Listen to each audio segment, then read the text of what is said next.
पाया पडून म्हणाला, हे प्रभू माझ्यापासून जा, कारण मी पापी आहे. Praise the Lord. हालेलुया.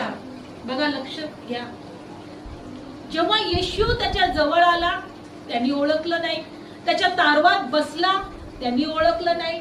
खोल पाण्याजवळ हाकरलं, त्यांनी ओळखलं नाही. जाळी टाकलं, त्यांनी ओळखलं नाही. जाळी फाटोच तर मासे निघाले, तेव्हा त्यांनी ओळखलं, प्रभू माझ्यापासून दूर जा, मी पापी आहे. सर्वात अगोदर येशूला तुम्ही ओळखाल तेव्हा म्हणाल की प्रभू मला तुझी गरज आहे, मी पापी आहे, मला तारणारा पाहिजे, माझ्या पापातून मला सोडवणारा पाहिजे. प्रभू माझी योग्यता नाहीये की तू माझ्या जवळ यावं, माझ्यापासून दूर हो. मी परिपूर्ण नाहीये, मी पवित्र नाहीये, मी त्या योग्यतेचं नाहीये.